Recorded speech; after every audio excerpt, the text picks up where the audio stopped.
Ada sebuah kisah tentang dua orang kakak beradik yang mengeksekusi ayah dan ibunya sendiri secara tragis dengan menggunakan senjata api berjenis laras ganda kaliber 12. Mengejutkannya, ketika ditangkap dan diinterogasi, mereka berdua menyebutkan bahwa perbuatan mereka itu adalah bentuk perlawanan diri atas segala aksi bejat yang telah dilakukan oleh kedua orang tuanya sedari mereka kecil. Apa yang sebenarnya terjadi kepada mereka berdua? Jadi, begini kisahnya.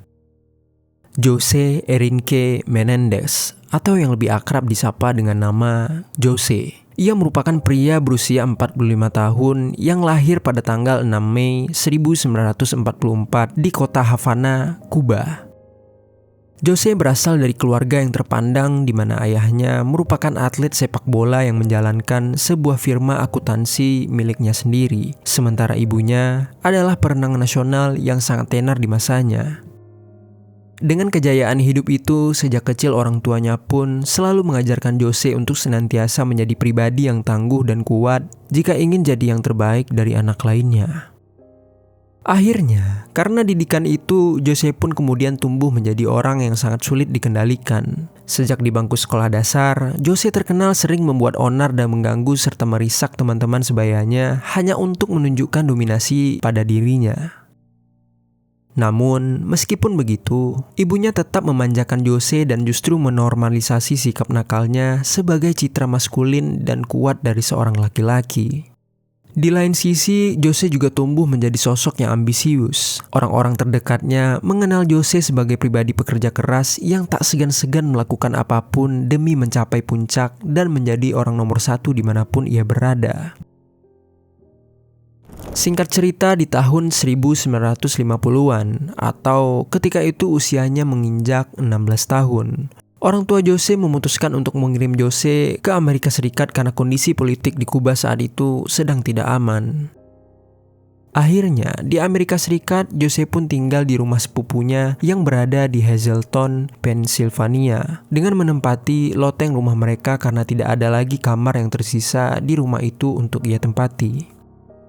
Saat berada di Amerika Serikat, Jose pun tergendala dalam bahasa. Akhirnya, ia pun harus belajar dengan sangat keras untuk dapat bersaing dengan teman-temannya dan mempertahankan semua prestasinya. Mengingat dirinya pindah ke negara tersebut tanpa persiapan sama sekali. Untungnya, Jose mewarisi kemampuan renang dari ibunya, sehingga melalui beasiswa atletik, Jose pun berhasil masuk ke sebuah universitas yang bernama Southern Illinois University dengan mengambil jurusan akuntansi.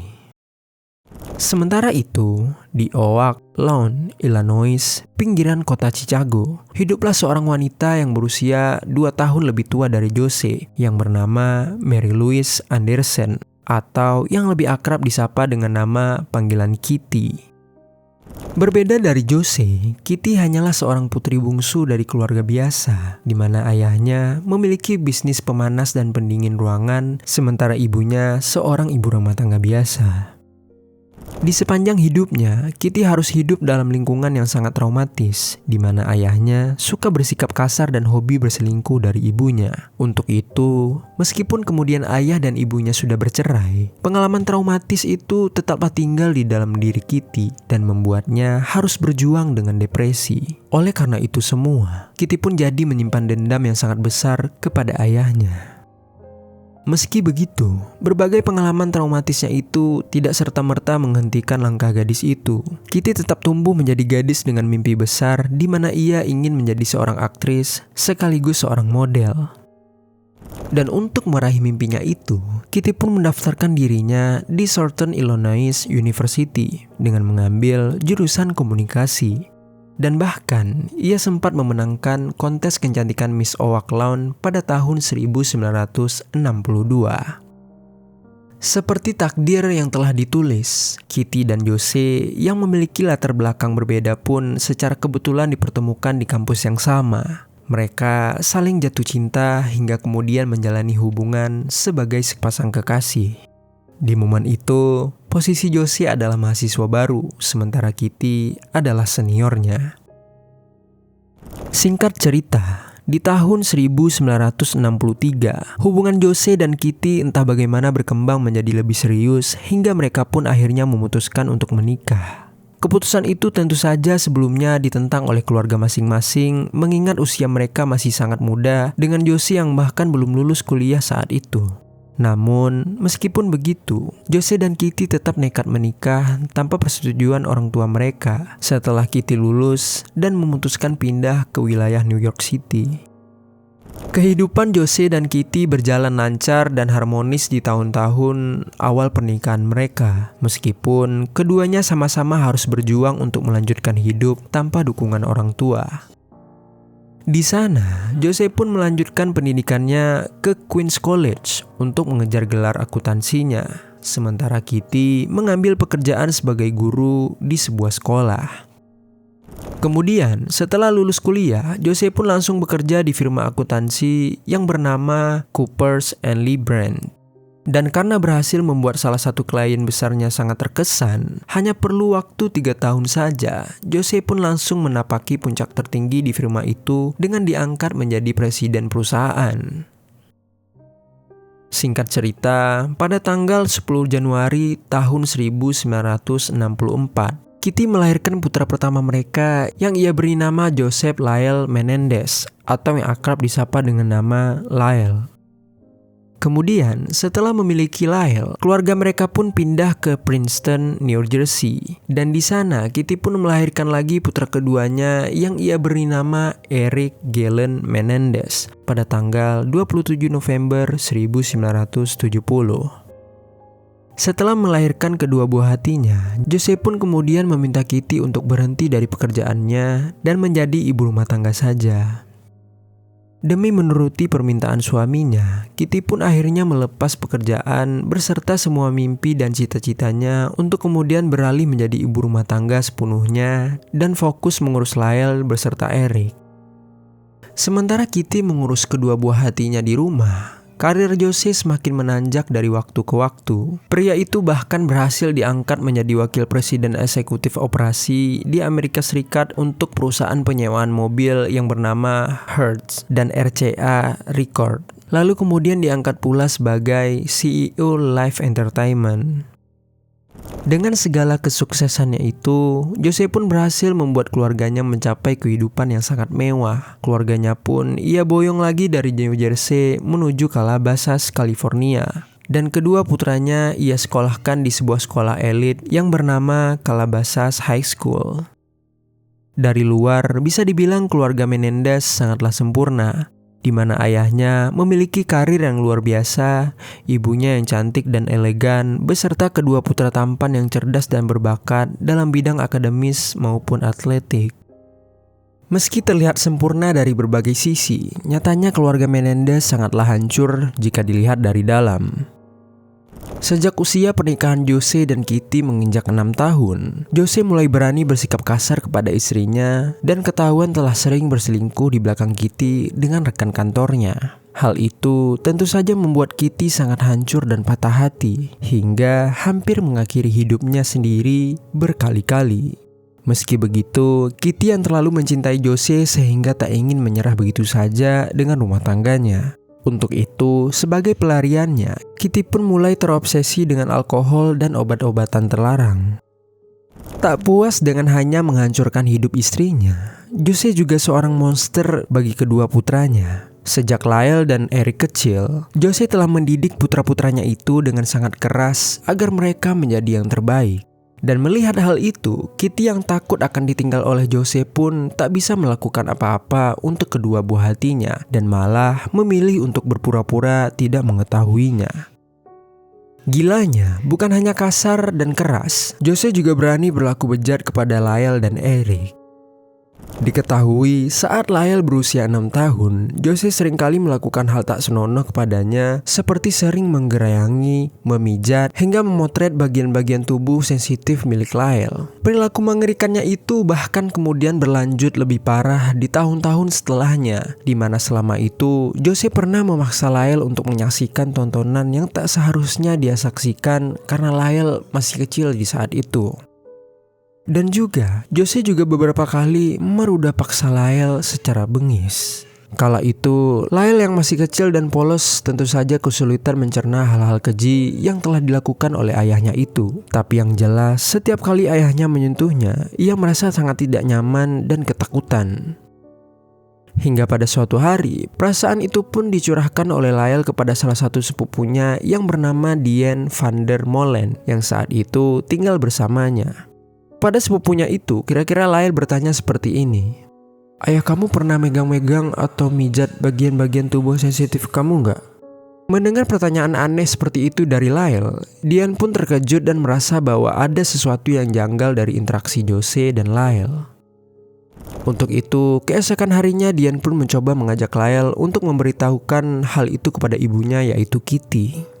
Namun, yang mengejutkannya adalah ketika diberitahu mengenai hal itu, Kitty tampak tidak terkejut dan malah membela suaminya dengan mengatakan bahwa Lyle hanya sedang dalam fase suka berbohong.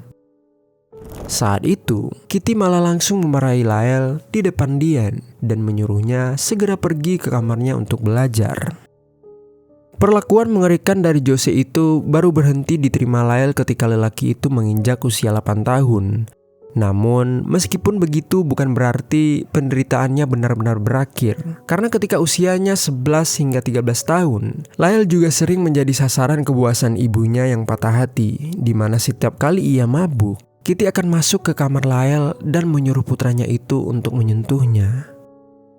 Tak hanya jadi sasaran kebuasan Kitty dalam hal itu, Lyle juga sering jadi samsak amarah Kitty. Setiap kali emosi, wanita itu tak segan-segan menghukum Lyle secara keras mulai dari menyeretnya ke dalam kamar dengan menarik rambutnya, hingga membuang mainan-mainan kesukaan Lyle keluar jendela.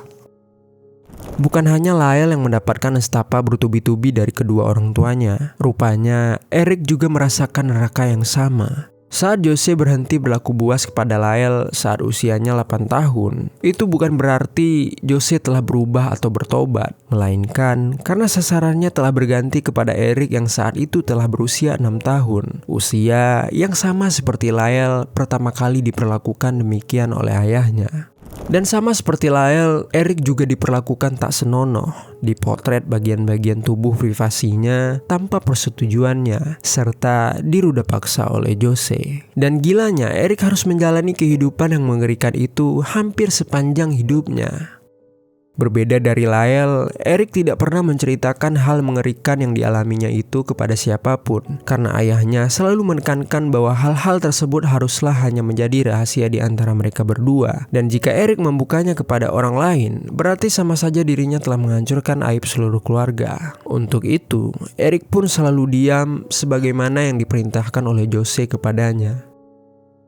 Namun, meskipun telah menuruti apapun yang diperintahkan oleh ayahnya, Eric tetap saja tak pernah cukup bagi ayahnya itu. Sedari kecil, bukan hanya menerima perlakuan buas dan tidak senonoh dari ayahnya, Eric pun juga kerap ditekan secara psikis oleh Jose, di mana segala pencapaian dan apapun yang telah dilakukannya selalu saja dibanding-bandingkan dengan Lyle. Singkat cerita, Lyle dan Eric pun telah menjadi pemuda remaja, dan semakin mereka besar, Jose pun justru semakin otoriter kepada mereka berdua. Lelaki itu mengatur setiap aspek kehidupan putranya, mulai dari bagaimana mereka berpenampilan, bicara, hingga bersosialisasi. Di bidang akademis maupun olahraga, Jose sangat ambisius agar putra-putranya menjadi yang terbaik. Lyle dipersiapkannya untuk menjadi pebisnis sepertinya, sementara Eric yang menunjukkan bakatnya di bidang renang dan tenis pun langsung diarahkan masa depannya untuk menjadi atlet nasional.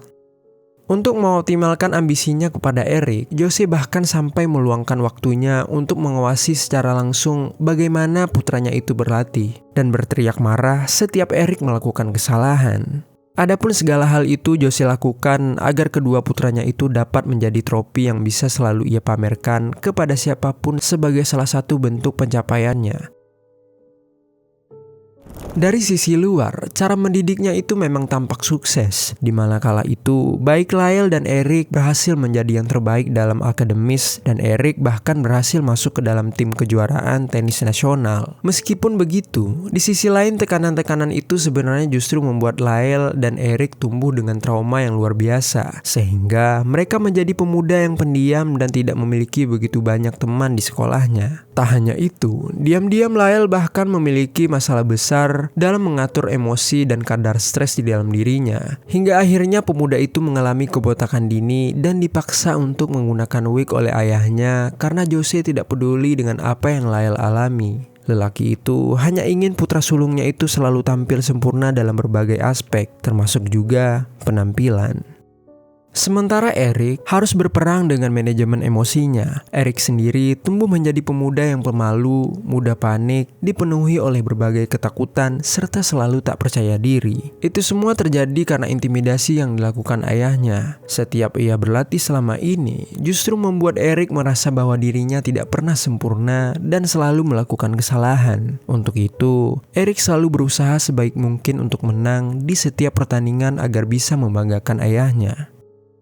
Karena selalu dibanding-bandingkan dan dibenturkan satu sama lain, di masa kecil Lyle dan Eric memang sempat saling membenci. Namun, seiring bertambahnya usia mereka, Lyle dan Eric justru menjadi sangat dekat dan tak terpisahkan karena mereka menyadari bahwa di dunia ini mereka hanya memiliki satu sama lain, terutama untuk menghadapi berbagai tekanan dari ayah dan ibu mereka. Sebagai remaja yang selalu hidup dalam tekanan dan bayang-bayang sang ayah, singkat cerita, Lyle dan Eric pun akhirnya sampai pada limitnya. Di saat itu, tepatnya di tahun 1988, kedua kakak beradik itu mulai berani membangkang dan keluar dari jalur yang diinginkan ayahnya. Tak tanggung-tanggung saat itu dengan gilanya mereka melakukan serangkaian perampokan di tempat tinggalnya yang berada di New Jersey hingga tertangkap dan dibawa ke kantor polisi. Menghadapi hal itu, Jose tentu sangat marah dan merasa malu. Pria itu tentu tidak mau jika citranya sebagai ayah yang sempurna tercoreng begitu saja dalam semalam. Untuk itu, dengan segala uang dan kekuasaannya, Jose pun berhasil meloloskan Lyle dan Eric dari hukuman penjara dan sebagai gantinya pengadilan hanya mewajibkan keduanya untuk menghadiri terapi rutin dengan seorang psikoterapis yang bernama Dr. Jerome Ozil. Kemudian, agar semakin rapi menutupi kasus itu, Jose juga membawa keluarganya pindah dari New Jersey ke kota paling glamor dan elit di Amerika Serikat, yaitu kota Beverly Hills yang terletak di Los Angeles, California. Setelah keluar dari masalah itu, Eric yang memang pada dasarnya mudah cemas dan sangat takut kepada ayahnya pun langsung kembali ke aturan ayahnya. Namun, Lyle berbeda. Pemuda yang saat itu sedang menempuh pendidikannya di Universitas Princeton itu malah membuat masalah yang lebih besar karena ketahuan telah melakukan plagiarisme di kampusnya, sehingga mendapat hukuman berupa skorsing selama 1 tahun. Tak hanya itu, di suatu malam Lyle juga membuat onar dengan tiba-tiba meminta restu untuk menikah dengan seorang wanita yang tidak pernah disetujui oleh Jose maupun Kitty karena latar belakang keluarga sang gadis yang tidak jelas, apalagi saat itu usianya juga masih sangat muda. Mendengar keinginannya itu tidak disetujui dengan alasan yang tidak masuk akal, Lyle pun sangat marah dan pertengkaran hebat pun terjadi di rumah mewah itu dan berujung pada Lyle yang dipindahkan ke wisma tamu dan tidak lagi tinggal di rumah utama. Jose bahkan sempat mengancam kedudukan warisannya jika Lyle terus-menerus membangkang.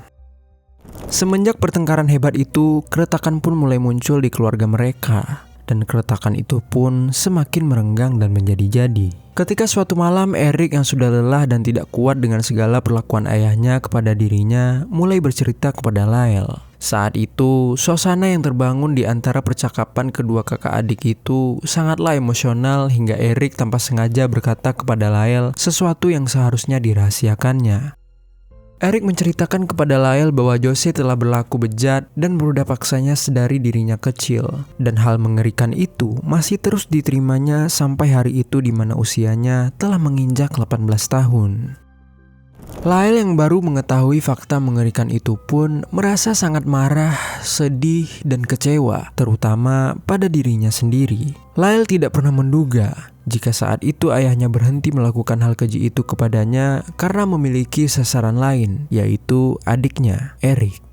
Menanggapi curhatan Eric, Lyle pun bertanya apakah ibu mereka mengetahui hal itu, dan Eric pun menjawab bahwa tidak ada satupun yang pernah ia beritahukan mengenai hal itu kecuali Lyle. Keesokan harinya, Lyle pun dengan sangat marah menemui Jose di ruangan kerjanya di rumah dan langsung marah kepada ayahnya itu atas segala yang telah diperbuatnya kepada Eric. Tak tanggung-tanggung, Lyle juga bahkan mengancam Jose bahwa dirinya akan membocorkan fakta itu ke seluruh dunia jika Jose tidak segera menghentikannya. Menanggapi kemarahan putranya itu, Jose tak nampak panik. Pria itu hanya tersenyum dan berkata kira-kira seperti ini. "Kamu mau bocorin hal itu? Kemana? Lakuin aja kalau kamu berani. Ayah malah bangga kalau kamu udah bisa bertindak akan sesuatu tanpa arahan ayah lagi. Laki-laki sejati itu harus tahu apa konsekuensi yang akan didapatnya sebelum melakukan sesuatu. Nah, kalau kamu mau bertindak sesuka kamu, itu berarti kamu udah tahu kalau konsekuensi yang akan kamu hadapi adalah ayah yang akan bertindak sesuka ayah." Mulanya, Lyle tak mengerti dengan perkataan Jose dan pergi begitu saja meninggalkan ayahnya itu. Hingga begitu malam tiba, Jose dengan amarah yang menggebu-gebu mendatangi kamar Eric sambil berteriak-teriak dan mencoba menyerang pemuda itu. Saat itu, Eric yang diserang secara mendadak pun kebingungan dan bertanya apa yang sedang terjadi. Dan Jose pun menjawab kira-kira seperti ini. "Dasar kamu anak gak tahu diri. Sudah aku bilang apa yang terjadi di antara kita itu rahasia. Kok kamu bisa-bisanya kamu kasih tahu ke abangmu? Sebentar lagi keluarga ini akan hancur dan kamu penyebabnya. Dan ingat ya, kalau hal itu benar-benar terjadi dan rahasia kita tersebar, bakal aku habisin kamu." Begitu ucap Jose kepada Eric. Mendengar itu, Eric yang cemas dan ketakutan pun langsung mendorong tubuh Jose yang mengungkungnya dan berlari keluar kamarnya yang terletak di lantai atas dengan menuruni tangga untuk menemui Lyle. Di bawah tangga, Eric bertemu dengan Kitty dan Kitty pun bertanya apa yang sedang terjadi hingga Jose sangat marah. Kala itu, Eric hanya mengabaikan ibunya sambil berkata bahwa ibunya tak mengerti apa-apa. Namun, tiba-tiba Kitty berkata seperti ini. "Kata siapa ibu gak ngerti apa-apa? Ibu tahu, ibu selalu tahu Eric. Tapi ibu diem karena ibu mau keluarga kita tetap utuh dan kita sama-sama terus. Kamu juga harus begitu." Mendengar ibunya itu, Eric pun mematung dan memandang Kitty dengan perasaan tidak percaya. Kekecewaan dan rasa sakit pun menjalar di tubuh Eric dan bertransformasi menjadi amarah beserta dendam yang tak ada penawarnya. Eric pun kemudian melanjutkan langkahnya untuk menemui Lyle. Sedari awal, memang hanya Lyle lah yang dimilikinya. Eric menceritakan segalanya kepada Lyle mengenai ibunya yang mengkhianati mereka selama ini hingga ayahnya yang mengancam akan menghabisinya. Mendengar ancaman Jose kepada Eric, pemuda itu pun langsung menghubungkannya dengan perkataan Jose siang tadi dan Lyle pun menyimpulkan bahwa ucapan Jose pasti tidak main-main. Merasa nyawanya beserta nyawa adiknya terancam, ide gila pun muncul di pikiran Lyle. Baginya, kala itu situasinya hanyalah tentang mengeksekusi dan dieksekusi, yang mana berarti jika mereka ingin menyelamatkan diri dan mengakhiri segala penderitaannya itu, maka mereka harus mengeksekusi Jose dan Kitty terlebih dahulu, sebelum kedua orang tuanya itu mengeksekusi mereka. Singkat cerita, pada tanggal 18 Agustus tahun 1989, Lyle dan Eric pun pergi ke beberapa toko senjata di California Selatan untuk membeli senjata api. Namun, karena SIM milik Lyle disita dan Eric belum memiliki SIM, mereka pun tidak bisa langsung mendapatkannya. Mengakali hal itu, mereka pun meminjam SIM curian milik teman Lyle yang bernama Donovan Gaudreau. Setelah memegang sebuah SIM, mereka pun kembali mendatangi toko-toko senjata pada tanggal 20 Agustus 1989. Dan setelah berganti-ganti toko untuk mencari senjata yang tepat, pilihan mereka pun akhirnya jatuh pada senjata api berjenis Mossberg laras ganda kaliber 12, lengkap dengan kotak-kotak amunisinya dari sebuah toko bernama Big Five Sporting Goods di San Diego, California. Senjata itulah yang nantinya akan mereka gunakan untuk menghabisi Jose dan Kitty dan membalaskan dendam mereka selama hidup. Di malam hari masih pada tanggal 20 Agustus 1989, ketika Jose dan Kitty sedang menonton televisi di ruang kerja mereka, Lyle dan Eric yang baru pulang dari membeli senjata api pun langsung masuk ke dalam ruangan tersebut sambil menenteng senjata mereka. Kemudian, tepat setelah pintu ruangan itu terbuka dan mereka masuk ke dalamnya, kedua pemuda itu pun langsung mengangkat senjata api yang mereka bawa dan langsung membidiknya ke arah ayah dan ibunya yang terkejut dengan kehadiran mereka. Sepersekian detik kemudian, suara ledakan terdengar bertubi-tubi dan asap pun memenuhi ruangan, tanda timah panas telah dilepaskan oleh Lyle dan Eric ke arah ayah dan ibu mereka. Kejadian itu berlangsung dengan sangat cepat hingga Jose dan Kitty sama sekali tak dapat kabur ataupun menyelamatkan diri dari serangan kedua putranya itu. Bunyi dari televisi yang ditonton oleh Jose dan Kitty menjadi suara pengiring aksi brutal yang dilakukan oleh Lyle dan Eric. Suasana ruangan yang semula damai dan tentram seketika berubah menjadi sangat mengerikan dengan cairan merah dan bagian tubuh milik Kitty dan Jose yang hancur karena ledakan timah panas. Secara total, Jose terkena serangan timah panas sebanyak 6 kali, termasuk salah satu di antaranya adalah yang bersarang di belakang kepalanya. Sementara Kitty terkena serangan sebanyak 10 kali dengan yang paling mematikan bersarang di bagian pipinya. Sebenarnya, sebelum terkena serangan di pipi itu, Kitty masih sempat merangkak dan meraung untuk mencoba melarikan diri karena amunisi senjata api Lyle dan Eric tiba-tiba habis. Namun, Lyle yang melihat ibunya masih mampu bergerak, tidak memberikan ampun kepada wanita yang telah melahirkannya itu. Lelaki itu langsung berlari menuju mobilnya yang terparkir di halaman rumah untuk mengambil amunisi cadangan, dan kemudian masuk kembali ke dalam rumah untuk menyerang Kitty, hingga wanita itu pun akhirnya menghembuskan nafas terakhirnya juga. Setelah memastikan bahwa ayah dan ibunya tidak bernafas lagi, Eric sebenarnya agak cukup terguncang dengan apa yang baru saja dilakukannya. Tetapi Lyle mencoba menenangkan adiknya itu dengan mengatakan bahwa mereka telah melakukan hal yang benar untuk mengakhiri penderitaan mereka selama ini. Kedua kakak beradik itu pun menunggu dan bersembunyi selama beberapa menit di dalam rumah. Takut-takut ada polisi yang datang karena suara ledakan senjata api yang bertubi-tubi sebelumnya. Dan setelah memastikan keadaan telah aman, mereka pun kemudian segera membersihkan diri dan juga berganti pakaian. Lalu setelah itu, mereka pun berkendara menuju wilayah Mulholland Drive untuk membuang pakaian mereka yang sebelumnya berlumuran cairan merah serta mengubur senjata api yang mereka gunakan. Selesai membuang dan menyembunyikan barang bukti, mereka pun kemudian mencoba membuat alibi dengan pergi ke bioskop untuk menonton film Batman. Namun, setelah melihat cap waktu yang tertera pada tiket, mereka pun langsung membatalkan rencana itu dan pergi ke Festival Taste of LA yang berlangsung di Santa Monica Civic Auditorium. Di sana, mereka duduk selama beberapa jam agar orang-orang menyadari kehadiran mereka.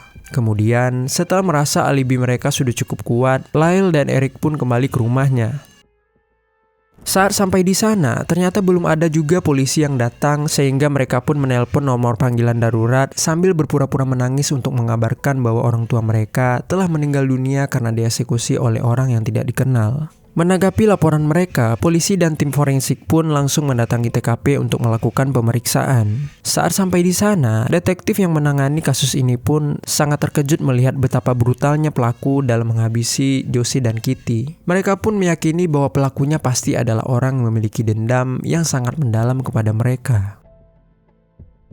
Mulanya, polisi berasumsi pengeksekusian Jose dan Kitty mungkin saja perbuatan dari salah seorang mafia yang merupakan saingan bisnis dari Jose. Mengingat pribadi Jose memang tak begitu disukai di dunia karirnya, sehingga pria itu telah terkenal memiliki banyak musuh. Namun, lama-kelamaan polisi pun mulai menaruh curiga kepada Lyle dan Eric ketika melihat gaya hidup yang dilakukan kedua pemuda itu yang sangat prestis dan sama sekali tidak terlihat seperti orang yang baru saja kehilangan kedua orang tuanya.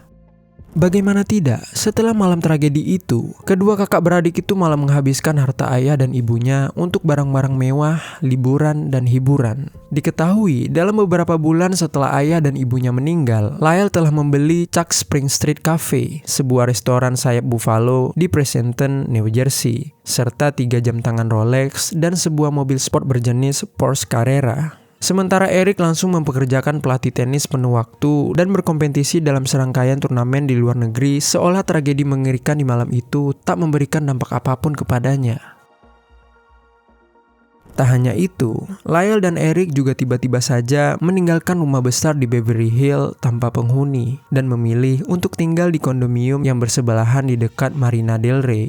Kecurigaan polisi itu pun kemudian semakin menguat ketika salah satu teman SMA Eric yang bernama Craig Signarelli memberikan laporan kepada polisi bahwa dirinya dan Eric pernah membuat sebuah naskah drama berjumlah 66 halaman yang berjudul Friends. Dan menurut keterangan Craig, naskah hasil tulisan Eric itu menggambarkan kisah di mana seorang anak yang mengeksekusi orang tuanya yang kaya untuk mendapatkan warisan mereka. Saat itu, Eric sempat mengelak bahwa naskah itu hanyalah naskah biasa, tanpa ada intensi apapun di dunia nyata. Namun, tanpa diduga-duga beberapa bulan kemudian setelah itu, polisi wanita yang bernama Judalon Smith yang merupakan kekasih gelap dari psikoterapis mereka, yakni Jerome Ozil, tiba-tiba saja mendatangi polisi dan memberikan bukti konkret berupa rekaman dari salah satu sesi konsultasi Jerome dan dua bersaudara Mendes, yaitu Eric dan Lyle. Rekaman itu berisi pengakuan langsung dari kedua kakak beradik itu bahwa merekalah yang telah mengeksekusi kedua orang tuanya untuk menghentikan penderitaan mereka. Adapun yang sebenarnya terjadi beberapa hari setelah tragedi naas yang menimpa keluarga Mendes itu, Jerome Ozil memang mengajak Lyle dan Eric untuk bertemu dengan tujuan mengecek keadaan kedua bersaudara itu, dan di sanalah Eric akhirnya mengakui mengenai semua perbuatan keji yang telah mereka lakukan kepada psikoterapisnya. Saat itu, Jerome sangatlah terkejut dan sangat ingin melaporkan mereka ke kantor polisi. Namun, karena terikat kode etik sebagai dokter jiwa yang harus selalu menjaga kerahasiaan hasil konseling, Jerome pun akhirnya tidak melaporkan mereka dan hanya menceritakannya kepada Judalon, yang merupakan kekasih gelapnya saat itu. Jerome tak pernah menduga jika ketika putus dengannya, wanita itu malah bertindak gegabah dengan mencuri rekaman tersebut dari kantornya, dan ia langsung melaporkannya kepada polisi untuk membuatnya terseret ke dalam masalah. Dengan laporan dan bukti yang tak dapat terbantahkan itu, Lyle pun akhirnya ditangkap pada tanggal 8 Maret 1990. Sementara Eric, yang saat itu masih sedang berada di Israel untuk mengikuti turnamen tenis internasional, langsung terbang ke Los Angeles begitu menerima kabar kakaknya ditangkap polisi, dan langsung menyerahkan diri begitu sampai pada tanggal 11 Maret 1990. Dalam waktu singkat, kasus kedua bersaudara Mendes pun seketika langsung menyita perhatian publik dan menyebabkan berbagai asumsi liar tersebarkan tak terkendali di masyarakat. Untuk itu, persidangan bagi keduanya yang baru dimulai pada tahun 1993 dengan juri yang terpisah pun disiarkan secara langsung di jaringan televisi baru yang bernama Court TV. Dalam persidangan itu, jaksa penuntut memberikan tuduhan bahwa kedua bersaudara itu telah bekerja sama untuk mengeksekusi ayah dan ibunya sendiri karena ingin lebih cepat mendapatkan harta warisan. Tetapi Lyle dan Eric langsung membantah tuduhan itu. Mereka menyatakan bahwa aksi mereka itu adalah bentuk perlindungan diri mereka dari kekerasan fisik dan emosional yang telah dilakukan oleh kedua orang tua mereka selama bertahun-tahun.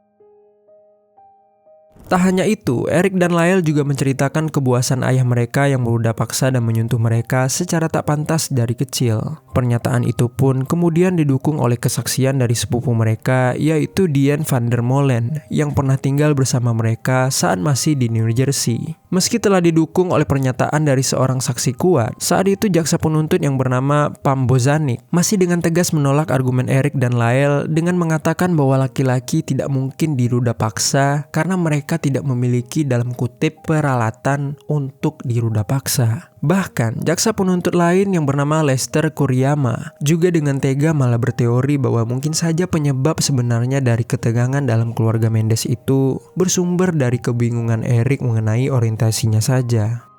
Dengan begitu, sidang pertama pun berlangsung dengan sangat alot hingga memakan waktu sampai 6 bulan. Itu pun hasil sidang tidak langsung keluar karena juri yang hadir tidak mencapai mufakat apakah Lyle dan Eric bersalah atas pengeksekusian kedua orang tuanya atau hanya tindakan membela diri. Untuk itu, diumumkanlah bahwa kasus mereka akan dikaji ulang dan diadili bersama-sama. Lama waktu berjalan, sidang kedua pun akhirnya dilangsungkan pada tahun 1995. Sayang, persidangan kedua tidak lagi disiarkan secara langsung karena Hakim Stanley Westberg tidak mengizinkan kamera TV untuk masuk ke dalam gedung pengadilan. Dan setelah rangkaian persidangan yang sangat panjang dan rumit, pada tanggal 21 Maret 1996, Lyle dan Eric pun resmi dinyatakan bersalah dan dijatuhi hukuman seumur hidup tanpa pembebasan bersyarat karena hakim memutuskan bahwa tak ada bukti cukup mengenai kekerasan dan peruda paksaan yang dilakukan oleh Josie dan Kitty. Hingga akhir kasus ini pun masih menjadi teka-teki hingga salah satu personil band Menudo yang bernama Rosello tiba-tiba memberi pertanyaan bahwa Jose yang saat itu menjabat sebagai CEO dari dapur rekaman tempat bandnya bernaung pernah membius dan meruda paksa dirinya yang baru berusia 14 tahun saat berkunjung ke rumah keluarga Mendes yang masih terletak di New Jersey. Setelah pernyataan itu, berbagai bukti baru pun akhirnya ditemukan dan kasus Mendes bersaudara kabarnya akan segera dibuka lagi pada Oktober 2024 ini. Kasus ini juga kembali ramai diperbincangkan dan menyita perhatian publik di seluruh dunia setelah kisah mereka diangkat menjadi sebuah series berjumlah 9 episode berjudul Monster yang tayang di platform Netflix. Tak main-main setelah serial itu keluar, bintang besar Hollywood seperti Kim Kardashian bahkan dengan tegas memberikan dukungannya kepada Mendes bersaudara dengan mengatakan bahwa mereka bukanlah monster. Kini, Lyle Mendes telah berusia 56 tahun, sementara adiknya Eric telah berusia 53 tahun, yang mana berarti hampir sepanjang hidup mereka telah dihabiskan di dalam penjara. Sepanjang masa hukumnya, Lyle dan Eric tak pernah berhenti berusaha menyebarkan kesadaran bahwa laki-laki juga bisa menjadi korban kekerasan. Untuk itu, mereka pun tentu sangat berharap jika dibukanya kembali kasus ini, pengadilan akhirnya bisa melihat mereka sebagai korban serta memberikan keputusan yang lebih adil bagi mereka.